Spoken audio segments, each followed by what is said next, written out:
Welcome friends. আমার আগের ভিডিওতে মিউচুয়াল ফান্ড কি, হাউ ইট ওয়ার্কস, বেসিক্স সম্বন্ধে আলোচনা করেছিলাম। আশা করি আপনাদের ভিতর কিছুটা কনফিডেন্স তৈরি হয়েছে। আজকে আমার দ্বিতীয় পর্ব, মিউচুয়াল ফান্ড সম্বন্ধে কি কি ফান্ড আছে, তার ক্লাসিফিকেশান কি, কিভাবে এন্ট্রি নিতে হবে, এই সমস্ত সম্বন্ধে আরেকটু আপনাদের অ্যাওয়্যার করব। হ্যাঁ, আমি সুজয় বলছি। আমি একজন রিটায়ার্ড ব্যাংকার। আমার ইউটিউব চ্যানেলের নাম সুজয় দে। আপনারা চ্যানেলটি যারা সাবস্ক্রাইব করেননি তা এখনই লাল বটনটায় ক্লিক করে সাবস্ক্রাইব করুন এবং নোটিফিকেশান বেলটা বাজিয়ে দিন, যাতে আমার এই ধরনের প্রয়োজনীয় আপনাদের পার্সোনাল ফাইন্যান্সের উপর, ব্যাংকিংয়ের উপর সমস্ত ভিডিওগুলো আপনারা সময় মতো পান। আর বেশি বেশি করে লাইক, শেয়ার, কমেন্ট করুন, যাতে আমি আরেকটু ইন্সপায়ার্ড হই, মোটিভেটেড হই, যাতে এই বুড়ো বয়সে আরও কিছু ভিডিও আপনাদের করে আপনাদের আরেকটু সচেতন করতে পারি। আপনারা কমেন্ট করে জানাবেন ফিনান্সিয়াল বিষয়, বিশেষত পার্সোনাল ফাইন্যান্সের উপর আপনারা কী বিষয় ভিডিও পেতে চান। ঠিক আছে, তাহলে আজকে শুরু করা যাক দ্বিতীয় পর্ব।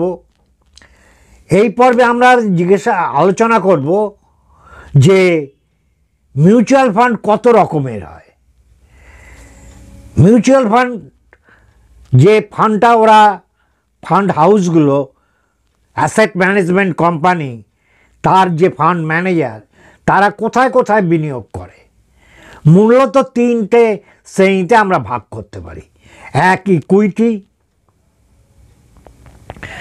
দ্বিতীয়, ডেট, অর্থাৎ গভর্নমেন্টের বন্ড, কর্পোরেট বন্ড, তারপরে সার্টিফিকেট অফ ডিপোজিট ইত্যাদি নানা ক্ষেত্রে সুদের বিনিময়ে তারা ডেটে ইনভেস্ট করে। আর একটা হচ্ছে ডেট এবং ইকুইটির সংমিশ্রণ, তাকে বলে হাইব্রিড। তাহলে আমরা তিনটে, ইকুইটি, ডেট, হাইব্রিড। হাইব্রিড হচ্ছে কিছুটা ডেট, কিছুটা ইকুইটি। কোথাও ডেটের পরিমাণ বেশি, হয়তো ডেট 65, বাকিটা ইকুইটি। কোথাও ইকুইটি 65, বাকিটা ডেট। যার যার রিস্ক নেবার ক্ষমতা অনুযায়ী সে সেই জাতীয় ফান্ডে ইনভেস্ট করবে। কিন্তু প্রথম থেকে আমাদের তিনটে অক্ষরের কথা আগে বলেছিলাম, RRT। আর মানে রেট, আর একটা আর মানে রিস্ক, টি মানে টাইম। আপনি যত বেশি রিটার্ন পেতে চাইবেন, আপনি এক্সপোজড হবেন বেশি রিস্কে। রিস্ক এবং রেট সমান, একই দিকে যায়। রিস্ক বেশি হলে রিটার্ন বেশি, রিস্ক কম হলে রিটার্নও কম, একভাবে চলে। এই বিষয়টা আমাদের মাথায় রাখতে হবে। আর টাইম হরাইজন, আমি কিসের জন্যে টাকাটা ইনভেস্ট করছি, আমার এখনই লাগবে 7 দিন, 10 দিন, 15 দিনের ভিতর, তাহলে আমাকে ডেটে ইনভেস্ট করতে হবে,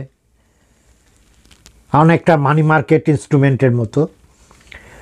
আমি লং রান, আমার রিটায়ারমেন্ট বেনিফিটের জন্যে, তাহলে আমি ইকুইটিতে করব। তার কারণ দীর্ঘমেয়াদে অন্তত আমি 12 থেকে 20% রিটার্ন পাবো, যেখানে ব্যাংকে ফিক্সড ডিপোজিটে 7%, 7.5%-এর বেশি কোনোভাবেই আমি এখন পাবো না। সেখানে আমি 12 থেকে 20% পেতে পারি একটা 15 বছর কি 10 বছর কি 20 বছর টেনিওরে আমি একটা মিউচুয়াল ফান্ড যদি ইকুইটিতে ইনভেস্ট করি। এবার আসা যাক ইকুইটি।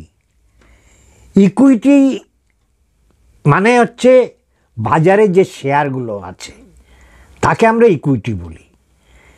শেয়ার, কোম্পানির শেয়ার মার্কেটে যে শেয়ারগুলো কেনা বেচা হয়, এই ইকুইটিকে আমরা আবার 3 ভাগে বেসিক্যালি ভাগ করতে পারি। লার্জ ক্যাপ, অর্থাৎ যে কোম্পানির শেয়ার ক্যাপিটালের ভলিউমটা 20,000 কোটি টাকার উপরে, মানে খুব বড় সাইজের কোম্পানি, তাদের বলা হয় লার্জ ক্যাপ।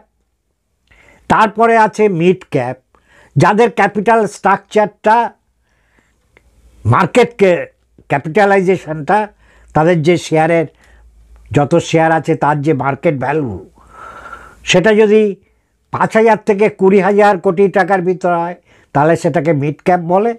আর 5,000 কোটি টাকার নিচে যে শেয়ারগুলো রয়েছে তাদের আমরা স্মল ক্যাপ বলি।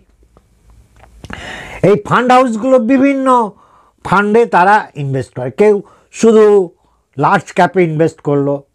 লার্জ ক্যাপ কেমন?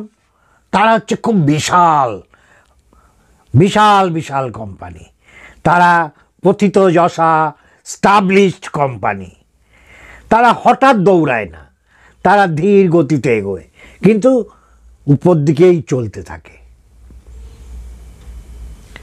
মিড ক্যাপ কি? মাঝারি, খুব বেশি জোরেও দৌড়ায় না আবার পিছলেও পড়ে না, এরা হচ্ছে মিড ক্যাপ। স্মল ক্যাপ কি? এরা খুব ছোট্ট ছোট্ট স্টার্ট আপ, ছোট্ট কোম্পানি, তাদের পুঁজি শেয়ারের মার্কেট ভ্যালু কম, তারা দারুণ পারফর্ম করতে পারে, তারা হঠাৎ দারুণ পারফর্ম করে উঠলো, জেগে উঠলো তারা, আবার ডুবতেও তাদের বেশি সময় লাগে না, রিস্কটা বেশি। তাহলে আপনার রিস্ক অ্যাপিটাইট অনুযায়ী কতটা আপনি হজম করতে পারবেন, কতটা আপনার খিদে আছে, সেই জন্য অনুযায়ী আপনি আপনার টাকাটা লাগাবেন। আর একটা কি, এটা এখন আমাদের এই সময় হয়ে এসেছে, ELSS, equity link savings scheme. এটা কি? এটা হচ্ছে এমন কিছু শেয়ারে টাকা লাগানো হয় যেটা ইনকাম ট্যাক্সের 80Cতে 1.5 লক্ষ টাকা পর্যন্ত আপনি 80Cতে ডিডাকশান পাবেন, অর্থাৎ আপনার ট্যাক্স লোডটা কমিয়ে দেবে। 40-50 হাজার টাকার ট্যাক্স লোডটা কমিয়ে যাবে। 1.5 লক্ষ টাকা পর্যন্ত এখানে ইনভেস্ট করলে ইএলএসএস বলে নির্দিষ্ট একটা ইনভেস্টমেন্ট ফান্ড থাকে, সেই ফান্ডে আপনি এই ফেব্রুয়ারি মাস মার্চ মাসে আমাদের ইনভেস্ট করতে হবে ইনকাম ট্যাক্সের ছাড় পাওয়ার জন্যে। এটা খুবই জনপ্রিয়, কিন্তু এর একটাই সমস্যা হচ্ছে এটা লকিং পিরিয়ড আছে, তবে খুব বেশি না, মাত্র 3 বছর। যেখানে ট্যাক্স সেভিংস ব্যাংকে ফিক্সড ডিপোজিট করলে রেট সেই 6%, 6.5%, 7%, কিন্তু তার লকিং পিরিয়ড 5 বছর। কিন্তু শেয়ার মার্কেটে এই শেয়ারে ইনভেস্ট করলে মিউচুয়াল ফান্ডের মাধ্যমে, ইকুইটি লিঙ্ক সেভিংস স্কিম বলছে, তাতে ইনভেস্ট করলে আপনার 3 বছরের লকিং পিরিয়ড। এবং দেখা গেছে আমরা গত 8-10 বছর আমরা এখানে ইনভেস্ট করে দেখেছি 12 থেকে 16% রিটার্ন প্রতিটা ইএলএসএসে আমরা পেয়েছি। এখনও আমার যে ইএলএসএসগুলো চলছে তার রিটার্ন দেখাচ্ছে 14%-এর উপর। অতএব এটা খুবই ভালো, তবে 3 বছরের ভিতর আপনি ভাঙাতে পারবেন না। সে ব্যাংকের ফিক্সড ডিপোজিট করলেও, ট্যাক্স সেভিংস যে ফিক্সড ডিপোজিট, সেও 5 বছরের ভিতর ভাঙানো যায় না। এই হলো মোটামুটি। এছাড়া আছে ফ্লেক্সি ক্যাপ, অর্থাৎ কিছু লার্জ ক্যাপ, কিছু মিড ক্যাপ, কিছু স্মল ক্যাপ ফান্ড হাউস এই 3 রকম শেয়ারকে বেছে বেছে 3 রকম শেয়ারে কিছু কিছুটা পোর্শন ইনভেস্ট করে, যে একটা এরিয়া খারাপ হলে আরেকটা এরিয়া ভালো হবে। অর্থাৎ এটাও একটা ইকুইটির মিউচুয়াল ফান্ড। আর একটা হচ্ছে বলেছি ডেট খুব অল্প সময়ের জন্যে 2 দিন 3 দিনের জন্যও রাখতে পারেন। ধরুন আপনার কাছে 1 লাখ টাকা কি 50 লাখ টাকা এসে গেল, আপনি কোথাও ইনভেস্ট করবেন বা জমি কিনবেন, কিন্তু ইতিমধ্যে আপনি ভাবলেন টাকাটা কি করব, ব্যাংকে তো 3.5% 4% সুদ, আপনি ডেটে রাখতে পারেন অল্প সময়ের জন্যে, সেখানে আপনি 5-6% রেট অফ রিটার্ন পেতে পারেন। আর হচ্ছে হাইব্রিড, যেখানে ডেটও থাকবে ইকুইটি থাকবে। তার মানে আপনি যদি একটু সন্ত্রস্ত হন, একটু ভীতু হন এবং ভাবেন এই বুড়ো বয়সে, বা অল্প বয়সীরাও যদি ভাবে বেশি রিস্ক নেব না, বেশি লোভ করব না, তাহলে হাইব্রিডে করুন। অর্ধেকটা ইকুইটি থাকবে, অর্ধেকটা প্রায় ডেটে থাকবে, রিস্কটা অনেকটা ব্যালেন্স হয়ে যাবে। এই হচ্ছে শ্রেণীবিভাগ। আমি এর আগের দিন বলেছিলাম 44টা এএমসি কোম্পানি আছে এবং প্রায় 2,500 স্কিম আছে। তার ভিতর আপনার যে কোম্পানির লিডিং যারা, Tata, SBI, ICICI bank, HDFC bank, Axis bank, Reliance Nippon, হ্যাঁ, এই জাতীয় যারা বিখ্যাত তাদের ট্র্যাক রেকর্ডটা দেখুন। আপনি যখন ইনভেস্ট করবেন তাদের গত 5 বছর 10 বছরে কত রিটার্ন দিচ্ছে, কোন পিরিয়ডে, সব আপনি মানি কন্ট্রোল কম বলে একটা ওয়েবসাইট আছে, সেখানে যে লিখলেই আপনি দেখতে পাবেন। আর একটা বিষয় আলোচনা করব, সেটা হচ্ছে আপনি বলবেন আচ্ছা এই যে মিউচুয়াল ফান্ডগুলো, এর কোনো কন্ট্রোল আছে কি? অবশ্যই। 1993 থেকে সেবি,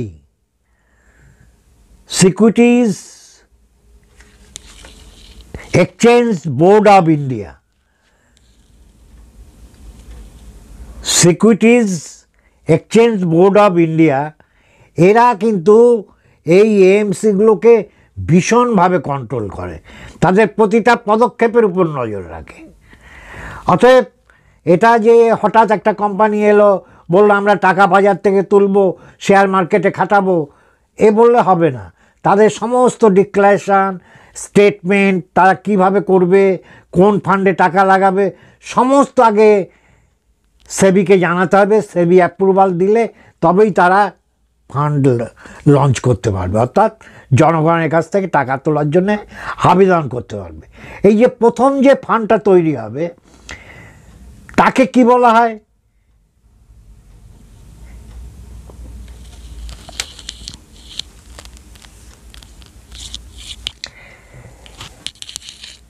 তাকে কি বলা হয় নতুন ফান্ড তোলাকে? NFO, new fund offer. আর এই যে এরা হাজার হাজার শেয়ার কিনবে, আপনাদের কাছ থেকে হাজার হাজার টাকা নিয়ে একটা পুল তৈরি করেছে। এর আগের দিন যেটা বলেছিলাম, রিলায়েন্স, টাটা, হাজার হাজার কোম্পানির শেয়ার কিনবে, সেটাকে ওরা ভাগ করে, সেই ধরুন 10 টাকা একটা ইউনিটের দাম, এটাকে তখন আমরা বলবো ন্যাব। এবার এই ওরা যে ইনভেস্টমেন্টটা করেছে তার ভ্যালু বাড়া মানে ন্যাবের ভ্যালু বাড়বে, মার্কেট ক্র্যাশ হলে ন্যাবের ভ্যালু কমবে। তাহলে সেই জন্য আমাদের বলা যে আপনি যদি দীর্ঘমেয়াদে থাকতে পারেন অন্তত 5 বছর, তাহলে আপনি নিশ্চিন্ত যে আপনি 12 থেকে 15% ভিতর একটা রিটার্ন পাবেন, যেটা ব্যাংকের ফিক্সড ডিপোজিট 5 বছরের জন্য রাখলে 7.5-এর বেশি আপনি কোনো মতেই পাবেন না। এই হচ্ছে কথা। এই এনএফও হচ্ছে নতুন যখন হয়, এবার নতুন আপনি করলেন না, কিন্তু এটা সবসময় ওপেন এন্ডেড থাকে, আপনি যে কোনো সময় ফান্ড লাগাতে পারেন, লাগিয়ে আপনি সেখান থেকে যে তখন যে ন্যাব নেট অ্যাসেট ভ্যালু, ন্যাব মানে হচ্ছে নেট অ্যাসেট ভ্যালু। ওই যে হাজার হাজার কোটি টাকাকে ওরা টুকরো টুকরো করে দিয়েছে সাধারণ মানুষ যাতে কিনতে পারে। আমার আপনার মতো ছোট বিনিয়োগকারীরা, যার 1000 টাকা আছে, যার 500 টাকা আছে, যার 100 টাকা আছে, সে যাতে কিনতে পারে, সেই জন্য ইউনিটগুলোকে ছোট ছোট করে দেওয়া হয়েছে 10 টাকা। এবার সেই 10 টাকা বাড়তে বাড়তে 50 টাকা হতে পারে। আপনি আজকে কিনলে কোনো এক্স কোম্পানির ফান্ড কিনতে গেলে হয়তো আপনাকে 50 টাকা দিয়ে কিনতে হবে। সেটা আশা হচ্ছে আগামী 10 বছরে সেটা 90 টাকা কি 100 টাকা হবে। This is the operation.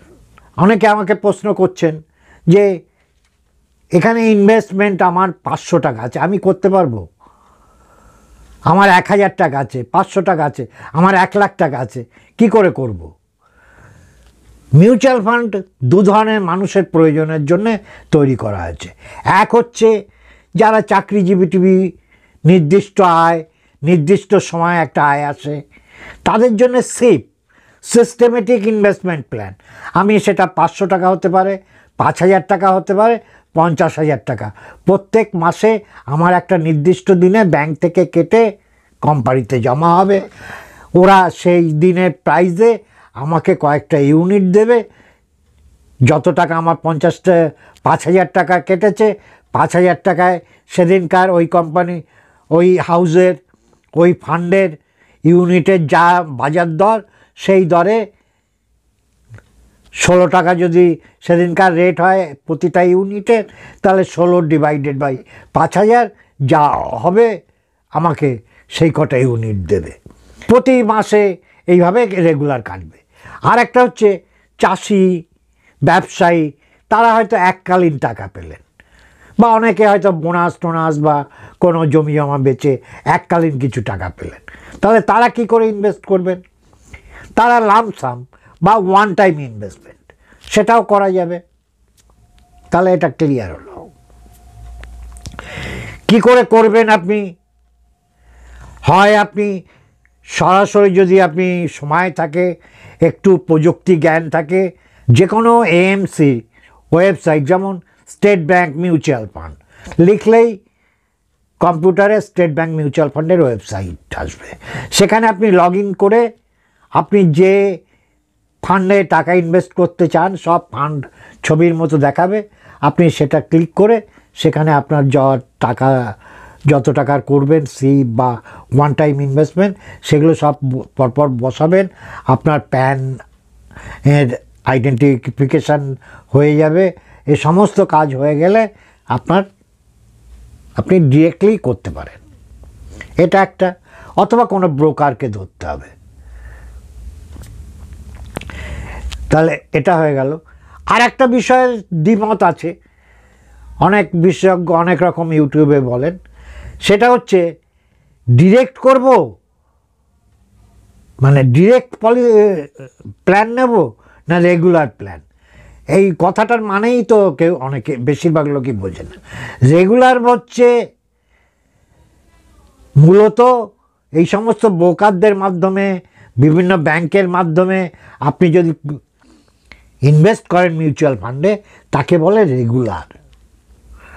আর একটা হচ্ছে আপনাকে যেটা বললাম, আপনি নিজে ওয়েবসাইট খুলে নিজে আপনার ডেবিট কার্ড, ক্রেডিট কার্ডের নাম্বার দিয়ে টাকা ডেবিট করে সরাসরি করলেন, সেটা হচ্ছে ডিরেক্ট। এখন বলা হয় ডিরেক্টে কমিশনটা একটু কম নেয় কোম্পানি। তার কারণ ব্রোকারের মাধ্যমে করলে, সে ব্রোকার প্রতিষ্ঠান হোক অথবা ব্যাংক হোক, তারা তো তাদের কমিশনটাও নেবে, তাদেরও তো একটা প্রাপ্তি আছে, সেটা নেবে। তাহলে আপনার রিটার্নটা একটু কমে যাবে। কিন্তু সাধারণ মানুষের পক্ষে, যেটা বেশিরভাগ ইউটিউবাররা বলেন, বিশেষজ্ঞরা বলেন যে ডিরেক্টই ভালো। আরে ডিরেক্ট তো সাধারণ মানুষের পক্ষে, চাষি ভুষি, শ্রমিক, টোটোওয়ালা, এদের পক্ষে কি ডিরেক্ট করা সম্ভব? কে করে দেবে? আর একটু সাধারণ জ্ঞানের জন্যও একটু মোটামুটি একটা ব্রোকার হলে, কিছু পয়সা কম পেলেও ব্রোকারের মাধ্যমে করাই বা ব্যাংকের মাধ্যমে করাটাই অনেকটা সেফ। মোটামুটি আজকে এই পর্যন্তই থাক, দুদিন হয়ে গেল। এবার দিন আমরা আসব এখন বর্তমানে কোন কোন মিউচুয়াল ফান্ড ভালো পারফর্ম করছে, কোন কোন মিউচুয়াল ফান্ডের ট্র্যাক রেকর্ড কীরকম, সেগুলো নিয়ে আমরা তৃতীয় পর্যায়ে তৃতীয় কিস্তিতে আলোচনা করব। আশা করি আমি সহজ সরলভাবে, বেশি জটিলভাবে আলোচনা করছি না, যাতে সাধারণ মানুষের পক্ষে বোঝা সম্ভব হয়। এখনও বলছি, ইনভেস্টমেন্টের সেরা জায়গা এই মুহূর্তে সাধারণ মানুষের পক্ষে, একেবারে আম আদমির পক্ষে উপযুক্ত ক্ষেত্র হচ্ছে মিউচুয়াল ফান্ড। সে আপনি সিপ অর্থাৎ মাসে মাসে অল্প অল্প 500 টাকা থেকে 1000, 500, 700, 800, 1000, 2000, 5000 যা ইচ্ছে করতে পারেন। অথবা ডিরেক্ট যদি একসাথে কিছু টাকা পান, 10,000 টাকা পেলেন, যে আমার তো সামনের মাস আর 10,000 পাবো না, ঠিক আছে এই 10,000ই ডিরেক্ট কোথাও লাগিয়ে দিলাম। Mutual fund best way for investment right now, এ ব্যাপারে কোনো সন্দেহ নেই। এবং লং টার্মে 10 থেকে 20 বছরের টার্ম যদি ধরি, লসের সম্ভাবনা বা টাকা খোয়ানোর সম্ভাবনা খুবই কম। মিনিমাম 10%-এর ইয়ারলি রিটার্ন, ম্যাক্সিমাম 20% তো হতেই পারে, তার বেশিও হতে পারে। অতএব আসুন আপনারা এ ব্যাপারে আর একটু সচেতন হন। আশা করি আমাদের ফিনান্সিয়াল লিটারেসি এভাবে বাড়বে। হ্যাঁ, তবে শেষ কথা, আমার কথা শুনে বা এই ভিডিও দেখে কোনো ফিনান্সিয়াল ডিসিশন নেবেন না। তার কারণ শেয়ার বা mutual market is subject to market risk. সিদ্ধান্ত নেবেন আপনি, আপনার বুদ্ধি বিবেচনা অনুযায়ী আপনি আপনার টাকা খাটাবেন। Thank you.